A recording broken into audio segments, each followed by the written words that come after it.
आपने देखा होगा हमारा महाकुंभ दिव्य और भव्य बनाने का प्रयास हुआ था और सरकार की पूरी मंशा थी हमारा महाकुंभ दिव्य हो भव्य हो और हमारे माननीय मुख्यमंत्री जी ने पूरे प्रयास किए, मेला प्रशासन ने पूरे प्रयास किए, परंतु अचानक एक घटना घट जाती है। ऐसी दुर्घटना जिसमें पूरी शोक की लहर छा जाती है। हम भी दुखी हुए, हमें भी पीड़ा हुई। देखिए अचानक क्या हो जाता है, करोड़ों की संख्या में श्रद्धालु आ रहा है और सबका रुझान जो है संगम नोज की ओर है और मैं जानता हूं पूरा प्रयागराज जानता है संगम नोज जो है वहां इतना बड़ा क्षेत्र नहीं है जहां करोड़ों की संख्या में श्रद्धालु वहां पहुंचे स्नान करें। और जो हमारे मेला डीआईजी है उन्होंने खूब प्रयास किया कि संगम नोज पे श्रद्धालु ना जाए, परंतु श्रद्धालु का मैं यही कहना चाहूंगा कभी कभी क्या होता है कि कुछ अनहोनी जो होनी होती है उसे कोई रोक नहीं सकता है। और मेला डीआईजी ने माइक उठाया, अनाउंस किया, पूरी पुलिस लग गई कि भाई इनको रोका जाए, संगम नोज पे रात का समय है, वहां हमारे श्रद्धालु कहीं श्रद्धालु सोए हुए थे। और आप ये भी जानते हैं लोगों को पैदल आना पड़ता है, हमारी माताएं बहनें थक जाती है, वो वहीं संगम पे ही रेत की मिट्टी पे ही कंबल ओढ़ के सोई हुई थी। यहां से भीड़ आती है, भीड़ के आते ही जो हमारी माँ बहनें सोई थी, जो हमारे भाई सोए हुए थे, वो उठ नहीं पाए। भीड़ उनके ऊपर चढ़ती है, उनके पांव के नीचे लोग आ जाते हैं, कई लोग जख्मी हो गए, कई लोग मृत्यु लोक को प्राप्त हुए। अब लेकिन तब भी पुलिस ने बहुत अच्छा काम किया, तुरंत उन्होंने भीड़ को रोका, तुरंत पूरी बैरिकेटिंग बंद की, क्योंकि उस समय लोगों ने बैरिकेटिंग भी तोड़ दी थी। अब जब बैरिकेटिंग तोड़ के लोग जा रहे हैं, अगर उस समय में पुलिस डंडा चलाती वो भी अच्छा मैसेज नहीं था, तब भी भगदड़ मचती। इसीलिए पुलिस ने यही चाहा कि भीड़ को बिना डंडे के पीछे किया जाए, परंतु जहां करोड़ों की संख्या में भीड़ है वहां पुलिस कंट्रोल कैसे करती। कोई नहीं चाहता ऐसी घटना हो, ऐसी दुर्घटना हो, परंतु अनहोनी को यही मंजूर था। मैं चाहूंगा इसमें किसी का दोष नहीं है।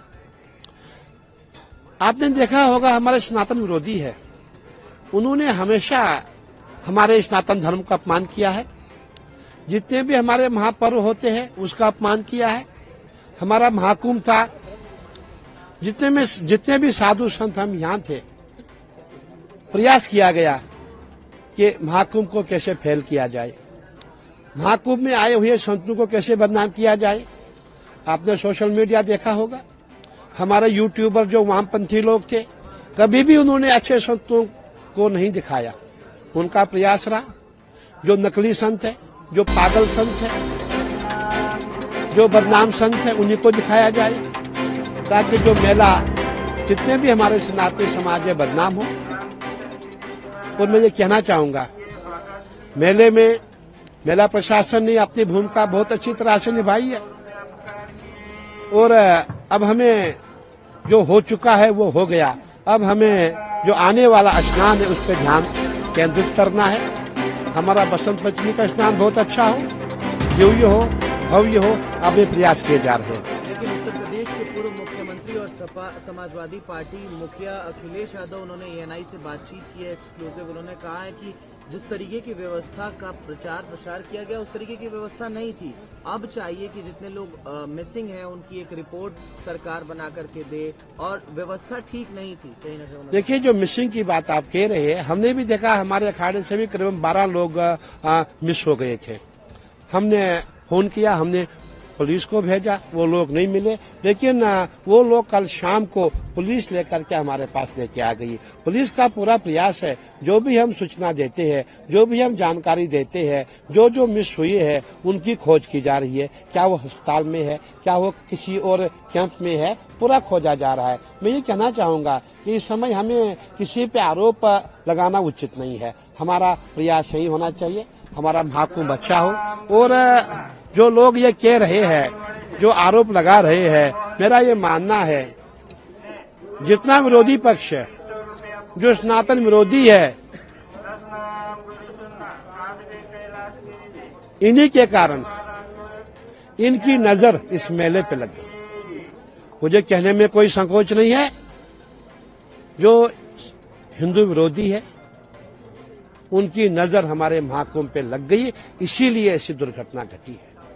आपने पहले कहा कि कहीं न कहीं कोई साजिश। बिल्कुल, देखिए आपने देखा होगा कहीं भी जब महाकुंभ होता है, आपने ऐसे भी देखा होगा कि उस समय कहीं लोग बीच में अनजान बन करके कोई ऐसा कुछ पत्थर मारेंगे जिससे पूरी जितनी भीड़ है सब तितर बितर हो जाए, धक्का मुक्की हो जाए। इसलिए ये भी जांच का विषय है कि अगर हो सकता है किसी की साजिश हो, इसीलिए जो कमेटी का गठन हुआ है बहुत अच्छा हुआ है और कमेटी अपना काम करे। और मैं समझता हूं कि बहुत जरूरी है कि अगर किसी के द्वारा ऐसा हुआ हो उसको सामने लाया जाए।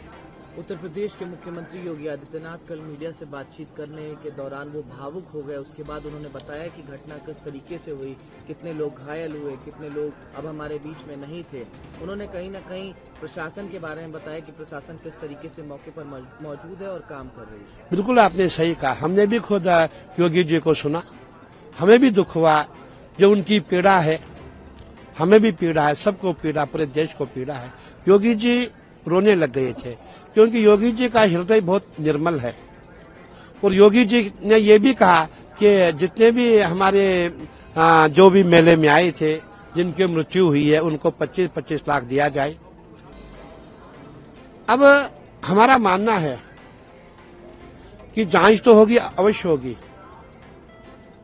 लेकिन हमें ये भी देखना है कि जो आगे जो बचे हुए हमारे कुछ दिन है, कुछ शेष दिन है, कुछ हमारा जो महाकुंभ है, हमें उस पर ध्यान देना चाहिए। और हम ही प्रयास करेंगे बसंत पंचमी का स्नान बहुत अच्छा हो और सरकार का भी प्रयास है, हमारा प्रयास है। मैं कल की बात आपको कहने जा रहा हूं। जब हम कल स्नान में जा रहे थे, मैंने उस समय देखा सरकार ने बहुत सुंदर व्यवस्था बनाई थी। जो भी हमारे अखाड़ों के स्नान होते हैं, हमारे साथ लाखों की संख्या में श्रद्धालु होते हैं, संत महात्मा नागा सभी हमारे साथ होती है, माताएं बहनें हमारे साथ होती है। और सरकार ने कल हमारे लिए बैरिकेडिंग लगाया हुआ था, पूरे जाल लगाए हुए थे। और उसके पश्चात हमें स्नान के लिए पूरे घाट को बहुत ही सुंदर रूप से बढ़ाया गया था। तो कहने का तात्पर्य सरकार ने अच्छा काम किया था और आगे भी अच्छा काम करेगी, लेकिन किसी पे दोष लगाना उचित नहीं है। मैं अंत में यही कहूंगा कि जो हमारे विधर्मी है, जो हमारे सनातन विरोधी है, उनकी नजर जो है इतनी खराब है, उनकी जो नजर है इतनी बुरी है कि जिसके कारण ये भगदड़ मची, उनकी नजर हमारे मेले को लग गई। मैं यही कहना चाहूंगा।